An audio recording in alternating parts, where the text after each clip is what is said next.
En correspondencia con el acuerdo del sexto pleno del Comité Central del Partido en abril de 1997, el compañero José Ramón Machado Ventura dio lectura a la convocatoria al quinto Congreso en el acto por el Día del Miliciano y el 36º aniversario de la proclamación del carácter socialista de la Revolución, celebrado en la provincia de Villa Clara.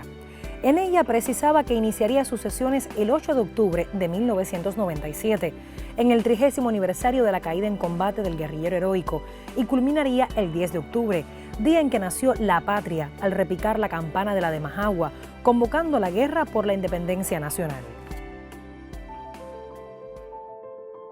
El periodo transcurrido desde el Congreso anterior estuvo marcado por la desaparición del campo socialista y la desintegración de la Unión Soviética, hechos que provocaron serios trastornos en el desenvolvimiento de la economía cubana y que desembocaron en el periodo especial en tiempos de paz.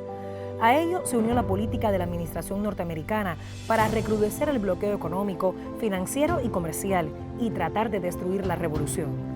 Todo ello hizo que el Congreso encontrara una sociedad con grandes transformaciones en el comercio exterior y las relaciones económicas externas, la inversión extranjera, el sistema tributario, la ampliación del trabajo por cuenta propia y la despenalización de la tenencia y uso de las divisas, la cooperativización de una parte importante de las granjas estatales, creándose las Unidades Básicas de Producción Cooperativa, UBPC, impulso al turismo internacional como el sector de mayor dinamismo y capacidad para generar ingresos en divisas en plazos relativamente breves, y también por su potencial para propiciar la reanimación e integración de otros sectores y estimular el empleo, la estrategia para cubrir la demanda de energía eléctrica y compensar la escasez de combustible, entre otros importantes aspectos.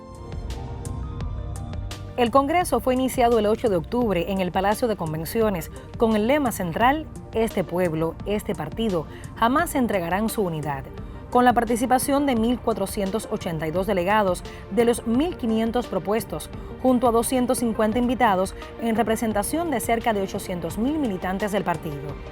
Las palabras introductorias fueron pronunciadas por el miembro del Buró Político José Ramón Machado Ventura.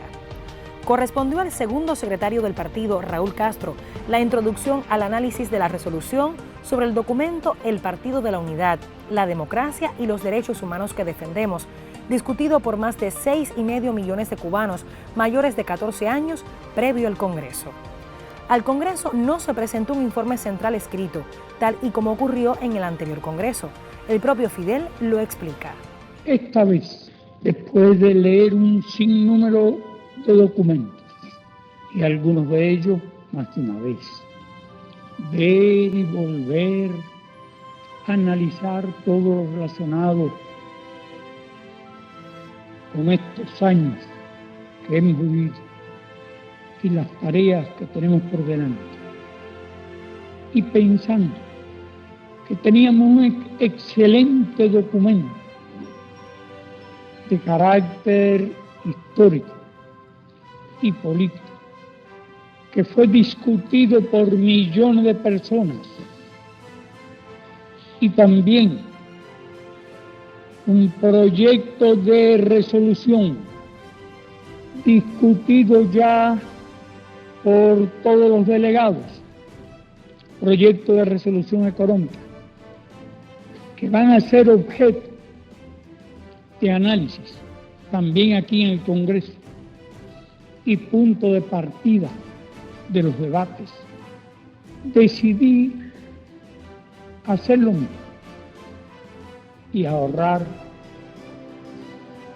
un documento. Fueron aprobadas 4 importantes resoluciones, una sobre el documento base del Congreso, el Partido de la Unidad, la Democracia y los Derechos Humanos que Defendemos, considerada como parte esencial de la plataforma ideológica y política del partido, otra sobre el informe central, una tercera sobre los estatutos del PCC y la cuarta sobre la política económica. Este Congreso trazó las pautas para las batallas futuras de la patria. El Comité Central quedó integrado por 126 miembros. Fueron ratificados por el Pleno Fidel y Raúl como primer y segundo secretarios del partido. Las palabras de conclusión fueron pronunciadas por Fidel. Y de este Congreso puedo decir a título personal, aunque estoy seguro que es también el estado de ánimo y el sentimiento de todos los compañeros y de ustedes. De este Congreso salgo con más convicción que nunca de que estamos siguiendo el camino correcto, con más convicción que nunca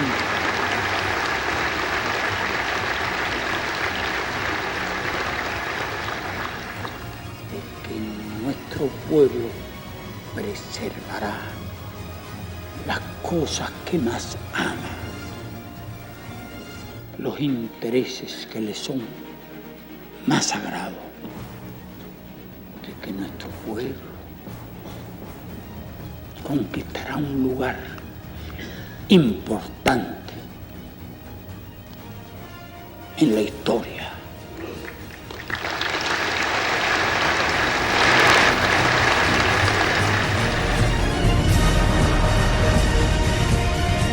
En la noche del 31 de julio de 2006, una noticia estremecía a la opinión pública. Difundida por los canales de la televisión cubana, la proclama del comandante en jefe al pueblo de Cuba en muy breve tiempo se repetía una y otra vez en los más diversos medios por todo el mundo. El impacto de su contenido fue inmenso. Tocó los sentimientos más íntimos de cada cubano, de cada militante revolucionario, de los cuadros y dirigentes partidistas, estatales y administrativos. El imperio pensó en el fin de la revolución y con ella el de su partido. Sin embargo, en Cuba nadie tembló. El pueblo se levantó en espíritu y armas y el cahuairán se multiplicó. El partido reafirmó su posición de partido de la nación cubana. Por esos días se preparaba el merecido homenaje por su cumpleaños 80. La alegría popular era inmensa. Los medios cubanos y de diversos países reflejaban su presencia en la ciudad argentina de Córdoba, en la reunión del Mercosur, en la clausura de la Cumbre de los Pueblos en la histórica Universidad de Córdoba y en la visita a Altagracia, la ciudad donde nació el Che. De regreso, sin descanso alguno, asistió de inmediato a la conmemoración del 53 aniversario del asalto a los cuarteles Moncada y Carlos Manuel de Céspedes, el 26 de julio de 1953, en las provincias de Granma y Holguín. Días y noches de trabajo continuo, sin apenas dormir, dieron lugar a que su salud, que había resistido todas las pruebas, como él mismo señaló, se sometiera a un estrés extremo y se quebrantara. Una complicada operación quirúrgica lo obligaba a permanecer de reposo, alejado de sus responsabilidades y cargos. Ni en tan difíciles momentos, Fidel abandonó su responsabilidad. Entendió que, como nuestro país se encuentra amenazado en circunstancias como esta por el gobierno de los Estados Unidos, su deber estaba en delegar con carácter provisional sus funciones como primer secretario del Comité Central del Partido Comunista de Cuba, como comandante en jefe de las heroicas Fuerzas Armadas Revolucionarias y como presidente del Consejo de Estado y del Gobierno de la República de Cuba, en el segundo secretario del partido y primer vicepresidente de los Consejos de Estado y de Ministros, general de Ejército Raúl Castro Ruz. Por primera vez, después del triunfo de la revolución y la creación del partido, Fidel, su primer secretario desde la creación de las organizaciones revolucionarias integradas en marzo de 1962, no estaría físicamente al frente de la organización política fundada por él y dirigida durante más de 40 años. Formado por Fidel desde su más temprana edad, en la necesidad de que el cuadro del partido no solo debe conocer la teoría y la práctica, sino también las ideas y las realidades, Raúl, junto al Buró Político, el Secretariado, los organismos de dirección provinciales y municipales, con el apoyo decisivo de la militancia, dio continuidad a la obra que juntos habían fundado. En los nuevos empeños, el partido y sus cuadros de dirección acudieron a sus enseñanzas, reflexiones y a su ejemplar militancia. Se hacía realidad lo que en más de una ocasión había expresado: el partido es inmortal.